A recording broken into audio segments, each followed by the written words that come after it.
Abale okondedwa nonse, ndibwerekeni mapiringatiro anu. Ndabwera ndi nkhani yofunikira kwambiri kuchokera mu mzinda wa Lilongwe. Ndipo mu boma limeneli muli munthu wina omadziwika ndi dzina lakuti kwa Kauma, kapena kuti ku area 41. Muli mwana oti satha kuyankhula kapena kuyenda, amangozikhukhuluza. Chomvetsa chisoni kwambiri nchakuti amaleredwa ndi agogo ake aakazi. Amuna awo anamwalira ndi pakanthawi, kotero kumakhala kovuta chisamaliro kuwafikira moyenerera kumbali ya usamaliri wa mwanayi.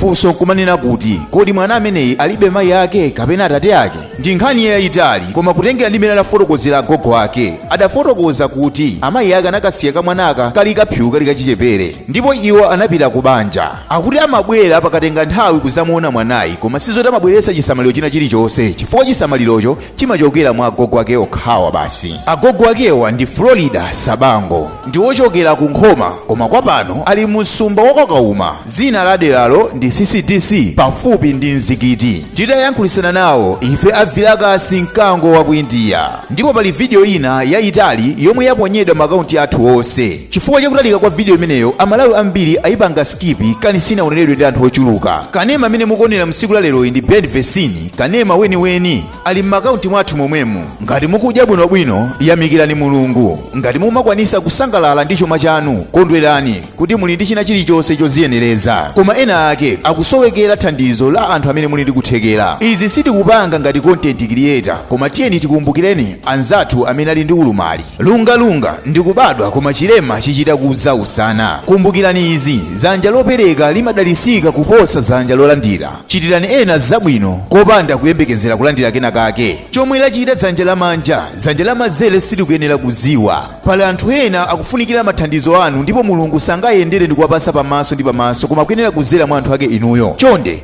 tengapone udindo pa zinthu ngati izi, kama iliko pa dziko lapansi pano. Chomwe mungachite lero ndi chomwe mutazakulole pamawa. Mwanayi agogo ake a Florida amampemphera zinthu izi. Amafuna mwanayi azikayimba skulu ngati mene amachitira wina aliyense, zakudya ndi zovala, komanso chinjinga choyendera ndi zinthu zina zofunikira pa umoyo wa siku ndi siku. Nayi nambala ngati mukufuna kuthandizapo kapena mukufuna kuwayendera mukaone mavuto ena ndi ena amene amakumana nawo. 09 mmodzi ma 8 atatu 21 24 1 kumapeto. Ndikubwerezanso nambalayo 09 mmodzi ma 8 atatu 21 24 1 kumapeto. Muzayankhulisana ndi a Florida Sabango. Ziwani kuti si mwana yekhayo amene akuvutika ndi maulumali, palinso ana ena amene akuvutika ndi nthenda yake yomweyi. Akumbukireni, ndi anthu ngati ife tomwe akufunikira chisamaliro. Zichepeseni ndi kupanga share video imeneyi kuti ifike konso anthu ena, kutipanga like komanso follow kuti mavideo ena ndi ena zikupezani mosavuta. Munali ndine Vilakasi mkango wa ku India.